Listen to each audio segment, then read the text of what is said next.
مثنوی معنوی پیر روم،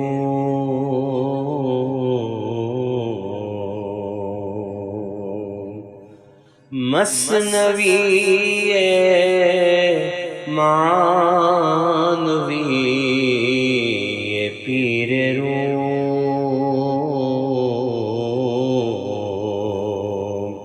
ہست گنج راز عرفان و علوم۔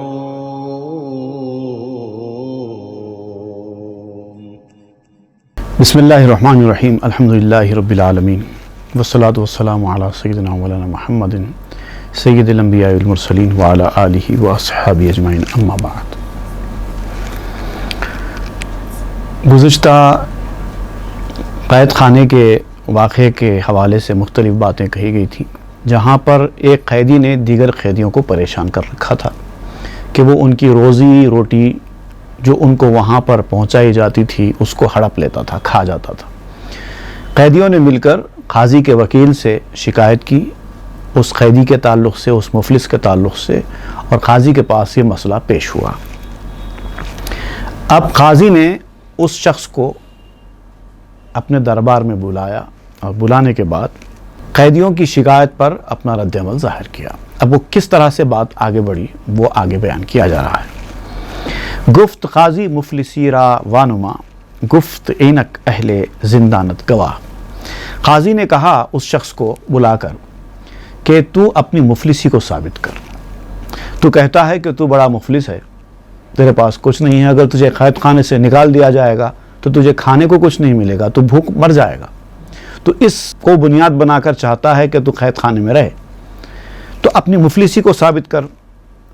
یہ کیسے کہہ سکتا ہے کہ تو اتنا مفلس ہے کہ تجھے آزاد کر دیں گے تو تجھے افلاس پکڑ لے گی اور تو فاقے سے مر جائے گا۔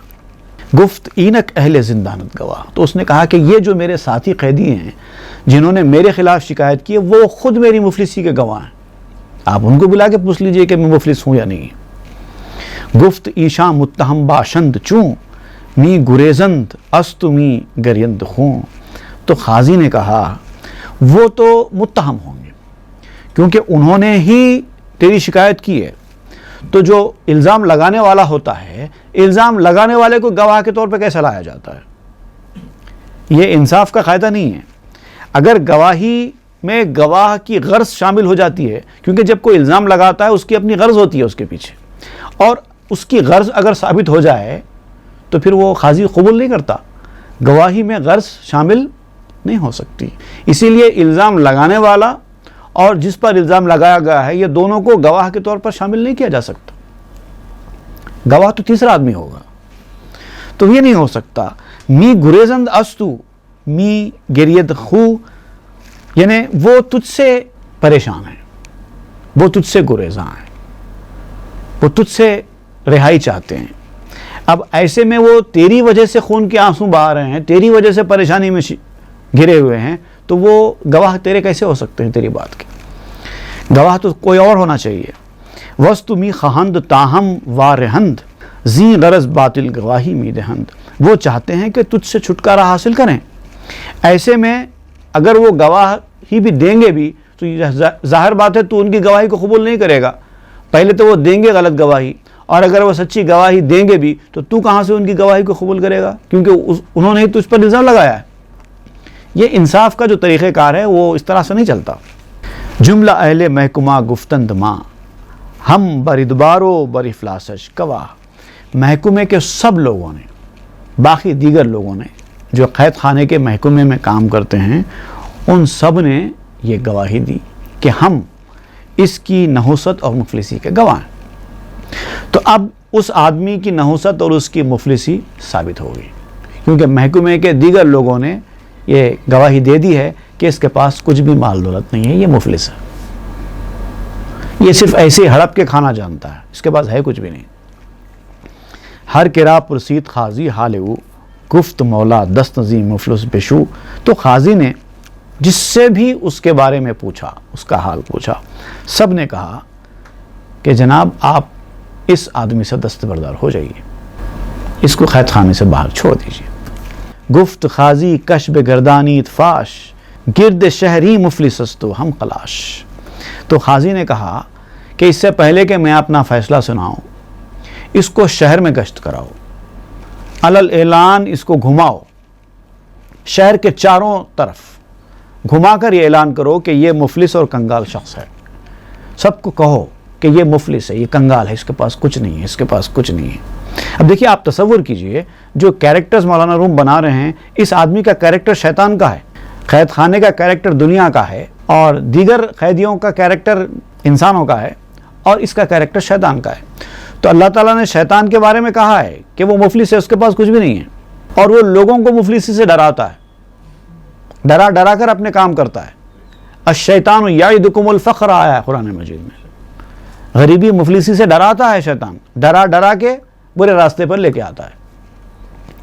تو یہ پوری جو صفات شیطان کی ہے وہ اس کیریکٹر میں بھری گئی ہیں۔ گرد شہری مفلس است و ہم خلاص، پورے شہر میں گھماؤ، گھما کر اعلان کرو کہ یہ شخص ہے، اس کے پاس کچھ نہیں ہے، کنگال ہے، خلاش، کنگال ہے، کچھ نہیں ہے اس کے پاس، مفلس ہے۔ اللہ تعالیٰ نے بھی یہی کیا نا، شیطان کے بارے میں انسانوں کو بتایا، یہ وہی کیریکٹر ہے کہ اس کے پاس کچھ نہیں ہے، شیطان کی طرف مت جاؤ، اس کو مت دیکھو، یہ اپنے آپ میں مفلس ہے، مفلسی سے ڈراتا ہے، تمہارا کھلا دشمن ہے۔ کو بکو اورا منادی ہا کنید، تبل افلاسش آیاں ہر جا زنید۔ گلی گلی میں اس کے بارے میں اعلانات کرو، سب کو بتاؤ، علل اعلان یہ کہو کہ یہ بہت مفلس ہے، کنگال ہے، ہر طرف شہرت چرچا کرو اس کی کنگالی کا۔ ہر کسے نسیا نہ بفروشت بدو، خرچ نہ دہد ہیچ کس اورا تسو، تاکہ کوئی بھی اس شخص کو کوئی چیز ادھار میں نہ بیچے۔ اس کا نہ صرف یہ کہ مفلسی کا چرچا، بلکہ اس کی بددیانتی، دغا، دھوکہ دہی، سب کا چرچا کرنا ہے، تاکہ کوئی اس کو کوئی چیز ادھار نہ دے۔ جب ایک آدمی کے بارے میں پتہ چل جاتا ہے اس کے پاس ہے ہی کچھ نہیں، یہ کہاں سے قرضہ واپس کرے گا، تو کوئی قرضہ نہیں دیتا اس کو۔ اگر قرضہ واپسی کی کوئی امید ہوگی تو کوئی بھی قرض دیتا ہے۔ اگر ایک آدمی ہے جو بالکل فاقہ کشی میں مبتلا ہے، ایسا آدمی اگر آپ کے پاس آئے اور آ کے کہے کہ مجھے فلاں اتنے لاکھ روپے قرضہ چاہیے، اتنے کروڑ روپے قرضہ چاہیے، آپ دیتے ہیں؟ کیونکہ آپ کو پتا ہے کہ واپس کہاں سے کرے گا، نہیں دیتے۔ تو یہ مفلس ہے، اس کا اعلان کر دو انسانوں میں، تاکہ کوئی انسان اس کی بات پہ بھروسہ نہ کر سکے، کوئی انسان اس کو ادھار میں کچھ نہ دے سکے۔ قرض نہ دہد ہیچ کس اورا تسو، کوئی آدمی بھی اس کو قرض نہ دے، تاکہ تسو کہتے ہیں فارسی میں جواری کے جو دانے رہتے ہیں نا، ایک 4 دانے جو ہوتے ہیں نا، اس کو تسو کہتے ہیں۔ کوئی 4 دانے جواری بھی اس کو قرضہ نہ دے۔ ہر کے دعویٰ آردش ایجاں بے فن، پیش زندہ نش نخواہم کرد من، جو کوئی اس پر اس جگہ چالاکی سے دعویٰ کرے گا اس کو میں قید میں نہ ڈالوں گا۔ اب یہ ثابت ہونا چاہیے، اس کو قید میں نہ ڈالنے کے لیے، اس کو قید سے چھوڑنے کے لیے یہ ثابت ہونا چاہیے، ہر آدمی گواہی دے۔ پیش من افلاس او ثابت شدست، نقد و کالا نیستش چیز پدست، میرے سامنے اس کا افلاس ثابت ہو گیا ہے۔ اب یہ پورا جو کارروائی کر دی گئی پروسیس، اس کے بعد آپ قاضی نے کہا کہ میرے سامنے تو اس کا افلاس ثابت ہو گیا ہے، کیونکہ اس کے پاس نہ نقد ہے، کیش ہے، نہ کوئی جنس ہے، کوئی سونا وغیرہ یا پھر کوئی جائیداد وغیرہ کوئی چیز ہے، کچھ نہیں ہے اس کے پاس۔ میرے سامنے تو یہ بات ثابت ہو چکی ہے۔ آدمی در حبس دنیا زابوت، تابوت کفلا سے او ثابت شوت، انسان بھی دنیا کے قید خانے میں اسی وجہ سے ہوتا ہے تاکہ اس کا افلاس ثابت ہو جائے۔ انسان کو بھی دنیا کے قید خانے میں اسی لیے رکھا گیا ہے کہ شیطان کا افلاس ثابت ہو جائے کہ اس کے پاس کچھ نہیں ہے، وہ دشمن کے ساتھ بھی کچھ نہیں کر سکتا، سوائے خیالات کو گندا کرنے کے کچھ نہیں کر سکتا شیطان، آپ کا کچھ نہیں بگاڑ سکتا۔ لوگ کہتے ہیں شیطان نے ہم کو بھٹکا دیا ورنہ ہم برے راستے پر نہ جاتے، تو اسلام اس سے کہتا ہے کہ شیطان نے تیرے خیالات میں گندگی پیدا کی، صرف اس سے زیادہ اس نے کچھ نہیں کیا۔ مفلسی دیورا یزدان ماں ہم منادی کرد در قرآن ماں، ہمارے خدا نے شیطان کی مفلسی کا اعلان قرآن میں بھی کیا ہے اسی انداز۔ کو دغاؤ مفلسستو بد سخن ہیچ باؤ شرکتو سودا مکن، وہ سر سے پاؤں تک دغا بازی ہے، دھوکہ ہے، مفلس ہے، اس کے پاس کچھ نہیں ہے اور بد کلام ہے۔ یہ شیطان کی کوالٹیز ہیں، دغا دینے والا ہے، دھوکہ دینے والا ہے، مفلس ہے، اس کے پاس کچھ نہیں ہے اور بد کلام ہے، بد کلامی کرتا ہے، برے کلام کرتا ہے۔ ہیچ باؤ شرکتو سودا مکن، کبھی اس کے ساتھ کوئی معاملہ داری نہیں کرنا، کسی کاروبار میں اس کے ساتھ کوئی شرکت نہیں کرنا، وہ دھوکہ دے کر بھاگنے والا ہے۔ ورکنی اورا بہانہ آوری مفلسستو صرف ازوے کمبری، اگر تو کرے گا، اگر وارننگ کے باوجود اگر تو شیطان کے ساتھ کوئی بھی معاملہ داری کرے گا یا اس کی بات سنے گا تو پھر وہ دھوکہ دے گا اور نئے نئے بہانوں کے ساتھ دھوکہ دے گا۔ اس کے پاس بہانوں کی کمی نہیں ہے، نئے نئے بہانے پیش کرے گا اور دھوکہ دے گا، اور آپ اس سے بدلہ نہیں لے سکتے کسی طرح کا۔ اگر اس نے آپ کے ساتھ دھوکہ دہی کی ہے، آپ اس کی دھوکہ دہی کا بدلہ اس سے نہیں لے سکتے، کیونکہ کسی کے سے آپ بدلہ لینا ہے تو اس کے پاس کچھ ہونا چاہیے تو آپ بدلہ لیں گے۔ کسی کی کوئی چیز چھین لیں گے، چھین کر بدلہ لیں گے، کسی کی جان لے لیں گے، جان لے کر بدلہ لیں گے، کسی کو بے عزت کریں گے، کر کے بدلہ لیں گے۔ اس کے پاس تو کچھ ہے ہی نہیں، بدلہ کیسے لیں گے؟ نہ اس کے بعد عزت ہے، نہ اس کے پاس کچھ مال دولت ہے، نہ اس کے پاس کوئی نام ہے، نہ اس کی کوئی جان ہے، نہ کچھ ہے، مفلس ہے، مکمل طور پر مفلس ہے۔ ایک ایسے مفلس آدمی سے آپ کس طریقے کا بدلہ لے سکتے ہیں؟ کچھ نہیں کر سکتے۔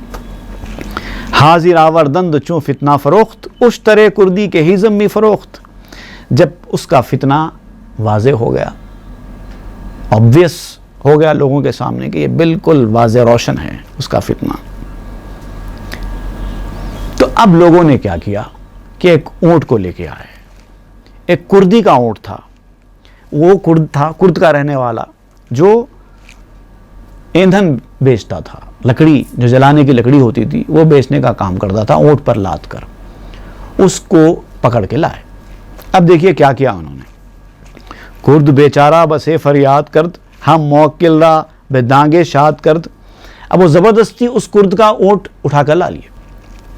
وہ بیچارے کرد نے بہت عاجزی کی، منت کی، خوشامد کی، فریاد کی کہ بھئی میرا اونٹ کیوں لے جا رہے ہو، میرا اونٹ کیوں لے جا رہے ہو، لیکن جو سپاہی انہوں نے کیا کیا، ایک بھی نہیں سنا اس کرد کی، اس کا اونٹ اٹھا کر لا لیا۔ اس طرش بردند از ہنگام چاشت، تا شبو افغان او سودے نداشت، چاشت کا وقت تھا، صبح میں چاشت کا وقت تھا، اس وقت اس اونٹ کو اس کرد کے پاس سے اٹھا کر یہ لے کے آئے، اور وہ رات تک اس کے پیچھے پیچھے دوڑتا رہا اور روتا رہا، چیختا چلاتا رہا، میرے اونٹ کو مت لے جاؤ، میرے اونٹ کو، لیکن اس کے رونے سے کوئی فرق نہیں پڑا۔ سپاہی اس کا اونٹ لے کر آ گئے۔ برشتر بے نشست آں کہتے گراں، صاحب اشتر پے اشتر دواں، اب وہ اس قیدی کو بھاری بھرکم تھا، اس کو اونٹ پر بٹھا دیا گیا۔ وہ جو قیدی تھا شہر میں، جس کو گشت کرانے کے لیے قاضی نے حکم دیا تھا، اب دیکھیے کیا کیا گیا، شہر میں گشت کرانے کے لیے اس قاضی کے حکم کے مطابق اس کو ایک اونٹ پہ بٹھایا گیا، اور وہ ایک کرد سے چھین کر لایا گیا اونٹ تھا، اس پہ بٹھا دیا گیا اور وہ بیٹھ گیا۔ طاقتور انسان تھا، وہ اونٹ پر چڑھ کر بیٹھ گیا۔ صاحب اشتر پے اشتر دواں، اور جو اصل اونٹ والا تھا کرد، وہ پیچھے پیچھے دوڑ رہا تھا۔ اب یہ منظر ہے، اونٹ پر وہ قیدی بیٹھ گیا ہے اور اونٹ کے پیچھے پیچھے اونٹ والا، اونٹ کا جو مالک ہے کرد، وہ پیچھے پیچھے آ رہا ہے اور اس کو شہر گھمانے کے لیے نکال دیا گیا۔ سو بسو کو بکو می تاختند، تا ہما شہرش آیاں بشناختند، ہر جانب، ہر طرف، گلی گلی اس کو لے کر دوڑتے تھے، یہاں تک کہ پورے شہر میں اس کو گھما دیا گیا اور ہر شہری نے اس کو دیکھ لیا اور پہچان لیا کہ یہ شخص ہے جس کے پاس کچھ نہیں ہے، خلاش ہے، کنگال ہے، اس کے پاس کچھ نہیں، اس کے پاس کچھ نہیں۔ پیش ہر حمام و ہر بازار گاہ، کردہ مردم جملہ در شکلش نگاہ۔ ہر حمام، ہر بازار، جہاں جہاں بھی لوگ جاتے ہیں ہر جگہ اس کو لے کر گھمایا گیا۔ سارے لوگوں نے اس کو اچھی طریقے سے پہچان لیا، اس کی صورت پر نگاہ ڈال لی۔ شیطان کو پوری دنیا میں گھمایا گیا، ہر انسان سے کہا گیا کہ اس کے پاس کچھ نہیں ہے، یہ تمہارا دشمن ہے، تمہیں بھٹکائے گا، سب سے کہہ دیا گیا۔ دہ منادی گر بلند آوازیاں، ترک و کرد و رومیاں و تازیاں۔ آواز بلند کر کے لوگوں کے سامنے ایک چیز کا چرچا کرنے والے کو کہتے ہیں منادی۔ تو 10 منادی کرنے والے بڑی آواز سے، ترک، کرد، رومی اور عرب، مختلف قوموں کے اپنی اپنی زبان میں، کیونکہ وہاں پر ترک لوگ تھے، کردستان کے لوگ تھے، روم کے لوگ تھے، رومی تھے، اور تازی تھے یعنی عرب تھے، تو 4 قسم کی قومیں آباد تھی۔ تو ہر منادی نے اپنی اپنی زبان میں اعلان کیا تاکہ سب کو سمجھ میں آ جائے۔ انہیں ٹرانسلیشنز ہوئے منادی کے مختلف لینگویجز میں، تاکہ کوئی ایک آدمی بھی نہ چھوٹے، اس کے بارے میں ہر کوئی جان لے کہ یہ کیا ہے۔ جم لگا آواز ہا برداشتہ، کی ہما تخمیں جفاہا کاشتہ۔ سب چیختے تھے کہ یہی وہ شخص ہے جس نے سب بد معاملگیوں کا بیج بویا ہے، یہیں سے شروع ہوا ہے شیطانیت، یہ وہی شیطان ہے، یہی وہ شخص ہے جو لوگوں کے ذہنوں میں برائیاں ڈالتا ہے۔ سب کو پتہ چل گیا۔ مفلسستوں این ندارت ہے چیز، تا کسورا خرچ نہ دہت یک بشیز۔ یہ مفلس ہے، اس کے پاس کچھ نہیں ہے، اس سے ڈرنے کی ضرورت نہیں ہے، یہ کچھ نہیں کر سکتا۔ ہرگز کوئی اس کی بات نہ سنے، ہرگز کوئی ایک دمڑی بھی اس کو قرض نہ دے، ہرگز کوئی اس کے ساتھ کوئی معاملہ نہ کرے۔ سب کے کانوں میں یہ بات ڈال دی گئی۔ ظاہر و باطن ندارت حبے، مفلسے قلبے دغائے دبے۔ چاہے کوئی چیز کھلی رہے، چاہے کوئی چیز ڈھپی رہے، ایسی کوئی چیز ایک حبہ بھی اس کے پاس نہیں ہے۔ دیر از نو سنگل پائی، اس کے پاس کچھ نہیں ہے۔ یہ مفلس شخص ہے، کھوٹا ہے، دغاباز ہے، مٹی کا ڈھیر ہے، کسی کام کا نہیں۔ یہ ساری صفات شیطان کی لوگوں کے سامنے بیان کر دی گئی، جیسے شہر میں اس آدمی کے بارے میں بتا دیا گیا۔ بے نوائے بد ادائے بے وفا، نا ربائے نرگدائے بے حیا۔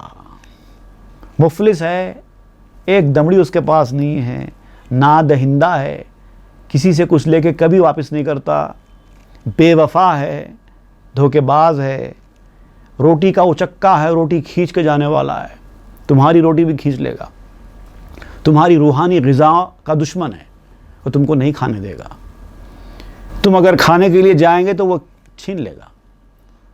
روحانیت میں جو روحانی مزہ ہے تمہارا، وہ مزہ ختم کر دیتا ہے۔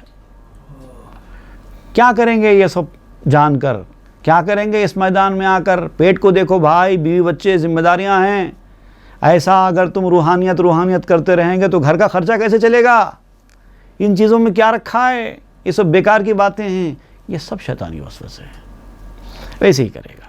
روٹی کا اچکا ہے، جب آپ روحانیت کو اپنی غذا دے رہے ہیں تو وہ اس کو روٹی کھینچ لیتا ہے، کھانے نہیں دیتا آپ کو۔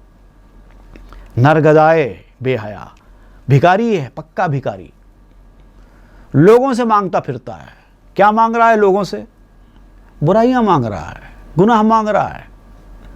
تم برائی کرو، تم برائی کرو، تم غلط راستے پہ جاؤ، اس کا مقصد ہی وہی ہے۔ جیسے انسان اپنی ضرورت کے تحت گلی گلی دروازے جا کر مانگتا ہے، مجھے یہ دو، مجھے وہ دو، شیطان بھی وہی کام کر رہا ہے، لوگوں کے کانوں میں آ کر کان پھوسی کر رہا ہے، یہ کام کرو، یہ کام کرو، یہ مت کرو، وہ مت کرو۔ بھکاری ہے۔ بھکاری میں ایک شاہ میں فرق یہ ہوتا ہے، شاہ اپنے گھر میں مست ہوتا ہے، وہ کسی کے پاس نہیں جاتا مانگنے کے لیے۔ بھکاری تو جاتا رہتا ہے، ہر گھر کو جاتا ہے، ہر دروازے کو جاتا ہے۔ تو شیطان بھی ہر کان میں جا رہا ہے، پھونک رہا ہے، بھکاری ہوا نا۔ بے حیا، بے شرم ہے، لوگ اس کو دھتکارتے ہیں، لاحول پڑھتے ہیں، استغفار کرتے ہیں، ملعون کہتے ہیں، گالیاں دیتے ہیں، تب بھی وہ گھستا ہے، تب بھی ان کو بھٹکاتا ہے۔ جب لاہور پڑی جاتی ہے تو تھوڑا دور ہو جاتا ہے، پھر واپس آ جاتا ہے۔ بندہ توبہ کرتا ہے تو روتا ہے مگر پھر واپس آ جاتا ہے، توبہ توڑنے کے لیے۔ بے حیا ہے، بے غیرت ہے۔ ہاں وہ ہاں با او حریفی کم کنیت، چونکہ گاز آرت گرہ محکم سنیت۔ خبردار، یاد رکھو، کوئی ڈیل نہیں کرنا اس کے ساتھ۔ وہ کھینچی بھی رکھتا ہے، کاٹ لیتا ہے، جیب کترا بھی ہے۔ اگر آپ اس کے ساتھ ڈیلنگ کریں گے تو یہ تو دھوکہ ملنا ہی ملنا ہے، اور اگر آپ ڈیلنگ کرنے سے انکار کرو گے تو وہ کھینچی بھی رکھتا ہے، آپ کے جیب کاٹ لیتا ہے۔ اس لیے اپنی جیب کو بھی مضبوط رکھو، نہ صرف یہ کہ اس کے ساتھ کوئی معاملت مت کرو بلکہ حفاظت بھی کرو اپنے ایمان کی، کیونکہ وہ کھینچی رکھتا ہے، کاٹ لے گا۔ ورب حکماری دی پج مردرا، من نخواہم کرد زندہ مردرا۔ اس پج مردہ کو، پج مردہ کہتے ہیں ایک ایسی انسان کو جو اب مرنے کے قریب ہے، اتنی بری حالت میں، پج مردہ، بالکل کسی کام کا نہیں، ادمرا آپ کہہ سکتے ہیں، آپ اس کو ادمرا۔ تو شیطان کے لیے یہ لفظ آپ استعمال کر رہے ہیں، یہ جو ادمرا ہے، اگر تم اس کو عدالت میں لاؤ گے تو میں اس مردے کو قید نہیں کروں گا۔ خوش دمستو آں گلو یش بس فراخ، باشیار نو دسارے شاخ شاخ۔ خوش دمست، خوش دمست کہتے ہیں بات کرنے میں بہت تیز،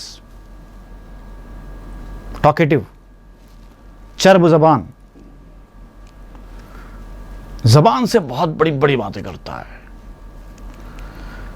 اور اس کا حلق بہت پھیلا ہوا ہے، یعنی الفاظ کی کمی نہیں ہے، انداز کی کمی نہیں ہے، لوگوں کو گرویدہ بنانے کے لیے جس طرح کا اسٹائل چاہیے وہ اسٹائل کی کمی نہیں ہے، بہت فنکار ہے، لوگوں کی کمزوریوں کو جاننے والا ہے، کس کو کیسے بہکانا چاہیے وہ معلوم ہے اس کو۔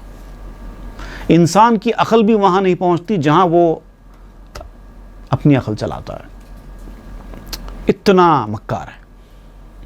انسان اس کے داؤ پیچ کو کبھی کبھار سمجھ نہیں سکتا، کبھی اچھی اچھی باتیں کرتا ہے انسان کے سامنے ضرورت پڑنے پر۔ باشیار نو دسارے شاخ شاخ، اوپر کا لباس نیا ہے، اندر سے تار تار ہے، یہ کیفیت ہے اس کی، اوپر سے بڑا خوبصورت بنا ہوا ہے، اندر سے پورا ٹوٹا پھوٹا ہے۔ گرب پوشت بہر مکراں جامرا، آریستاں تا فریبد آمرا۔ اگر وہ کوئی نیا کپڑا بھی پہنتا ہے تو اس کے پیچھے بھی ایک مکاری چھپی ہوئی ہوتی ہے، تو وہ نیا کپڑا بھی اس کا اپنا نہیں ہوتا، وہ مانگا ہوا ہوتا ہے، وہ بھی تاکہ لوگوں کو دھوکہ دے، اس کے لیے استعمال کرتا ہے۔ اس کے پاس تو کچھ نہیں ہے، کہاں سے نیا کپڑا پہنے گا؟ جیسا بتایا گیا ہے کہ وہ تو مکمل خلاش ہے، مکمل کنگال ہے، نیا کپڑا بھی نہیں پہن سکتا، وہ ایسا آدمی ہے۔ لیکن وہ کبھی نیا کپڑا لوگوں کو دھوکہ دینے کے لیے پہنتا ہے تو بھی وہ مانگا ہوا ہوتا ہے، چوری کیا ہوا ہو سکتا ہے، اس کا نہیں ہو سکتا۔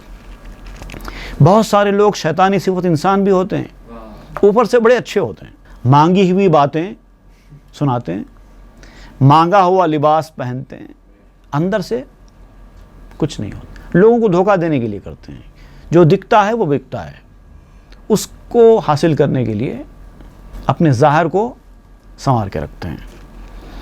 حرف حکمت بر زبان نا حکیم، حلہائے آریت داں اے سلیم۔ اے عقل مند انسان، عقل سلیم رکھنے والے، نادان کی زبان پر دانائی کی بات،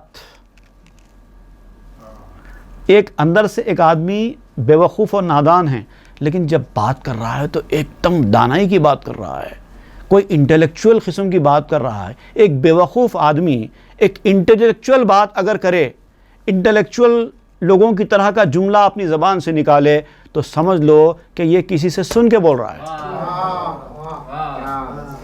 یہ بڑی کام کی بات آپ نے یہاں بیان کی ہے۔ حرف حکمت بر زبان نا حکیم، حلہائے آریت داں اے سلیم۔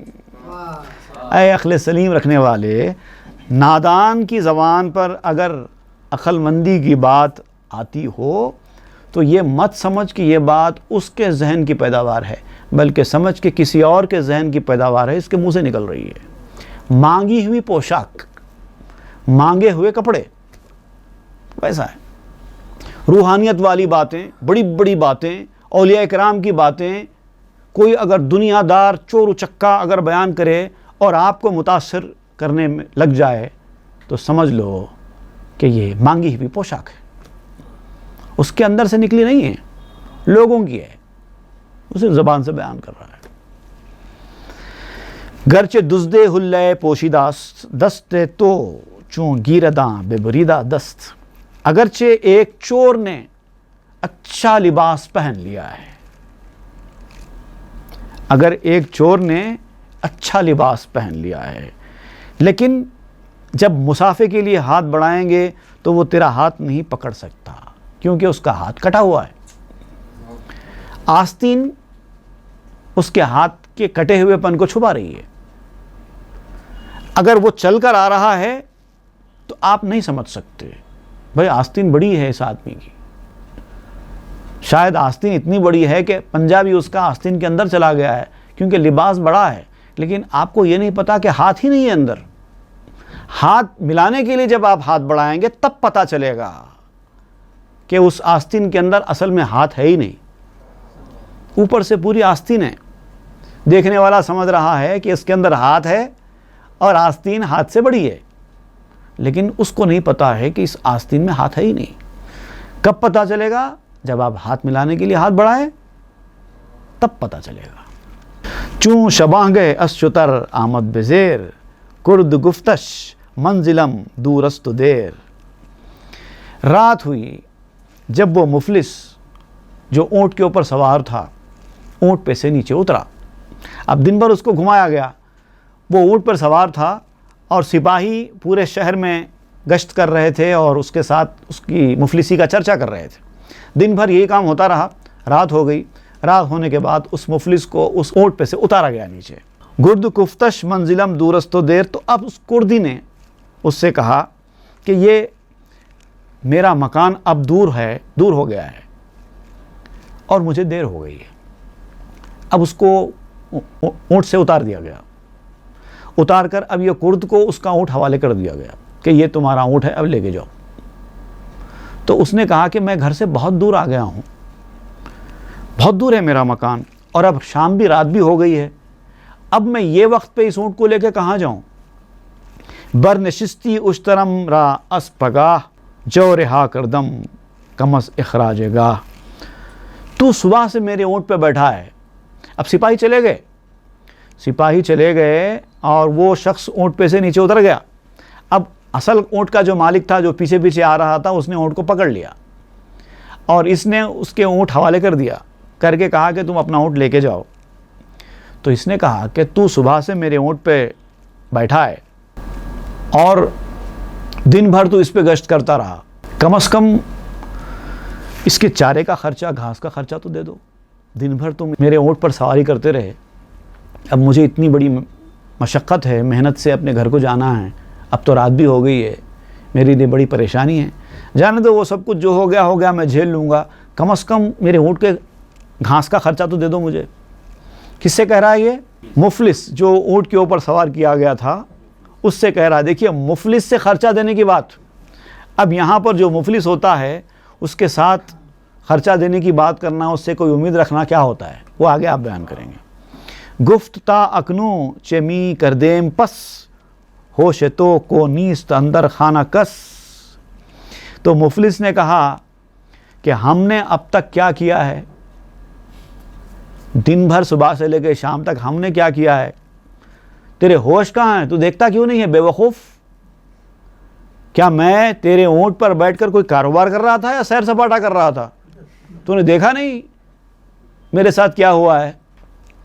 میرے چرچے کیے گئے شہر میں کہ میں مفلس ہوں، میرے پاس کچھ نہیں ہے، اور جو مفلس ہے جس کا شہر میں چرچا ہو چکا ہے تو اس سے کہتا ہے کہ خرچہ دے۔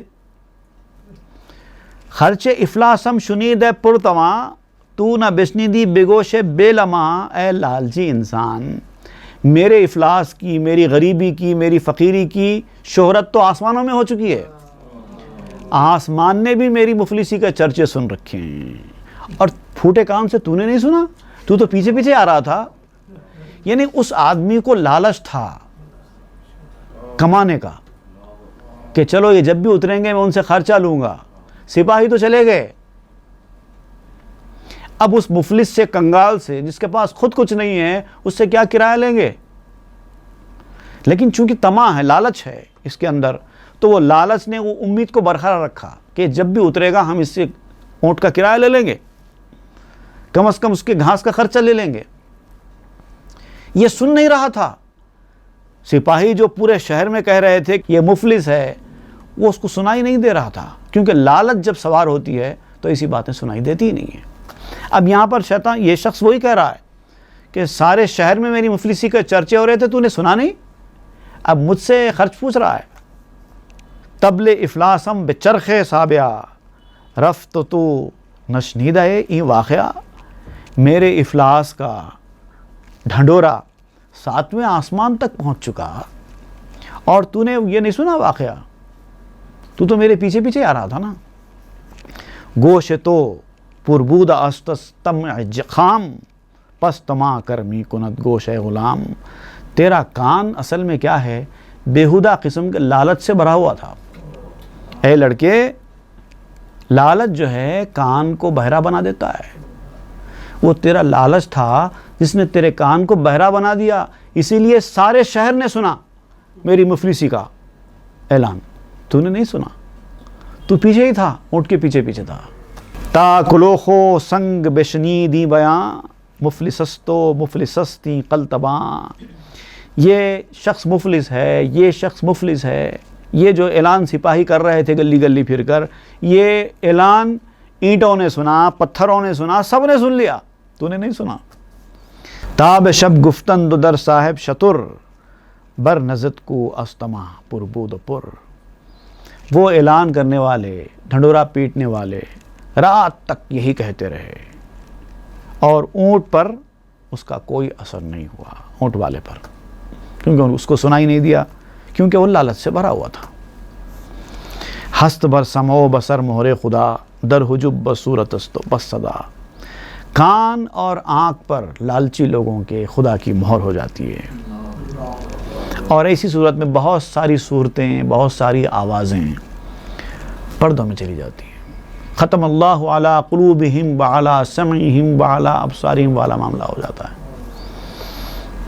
اونچے اون خواہد رساند آب چشم، از جمالو از کمالو از کرشم، جس کو وہ چاہتا ہے آنکھ تک پہنچا دیتا ہے۔ وہ چاہتا ہے تو چیز دکھائی دے گی، وہ چاہے گا تو چیز سنائی دے گی، نہیں تو سنتے ہیں، نہیں سمجھ میں آتا، کوئی فرق نہیں پڑتا، حسن، کمال، جمال کچھ بھی رہے، کچھ دکھائی نہیں دے گا۔ اگر آنکھوں پہ پردہ ڈال دیا گیا ہے تو نہ حسن دکھائی دے گا، نہ کمال دکھائی دے گا۔ وہاں چوں خواہد رسانت آب گوش از سماؤ از بشارت وز خروش، اور پھر جس کو وہ چاہتا ہے اس کے کان تک پہنچا دیتا ہے، جس کو وہ چاہتا ہے اس کی آنکھ تک پہنچا دیتا ہے، اور وہ حسن کو، کمال کو، ناز و ادا کو سب کو دیکھ سکتا ہے، اور جس کو وہ چاہتا ہے اس کے کان تک پہنچا دیتا ہے۔ از سماؤ از بشارت وز خروش، پھر وہ سما کو بھی سنتا ہے، خوشخبری کو بھی سنتا ہے، اور شور کو بھی سنتا ہے۔ جنت کی خوشخبری بھی سنائی دیتی ہے، دوزخ کی تنذیر بھی سنائی دیتی ہے، جنت کی باتیں بھی سنائی دیتی ہیں، اور وہ سن کر جنت حاصل کرنے کی کوشش میں لگ جاتا ہے۔ دوزخ کی وعیدیں بھی، دوزخ میں دیے جانے والے عذاب کی باتیں بھی سنائی دیتی ہیں، تو وہ اس سے اپنے آپ کو بچانے میں لگ جاتا ہے۔ لیکن جس کے کانوں پر پردے ڈال دیے گئے ہوں، اس کو جنت دوزخ دونوں برابر ہے۔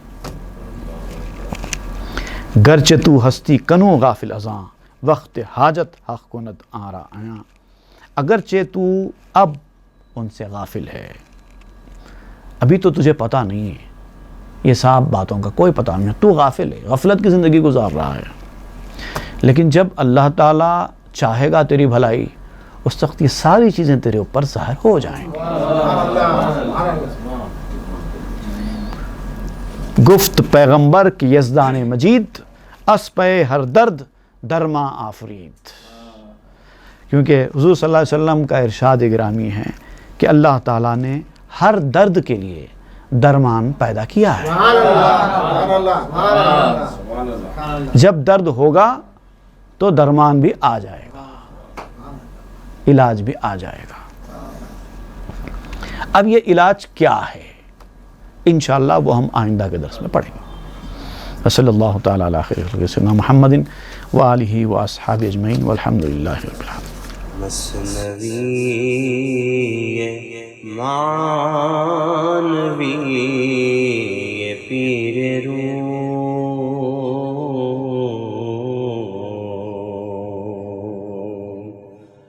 مثنوی معنوی پیر روم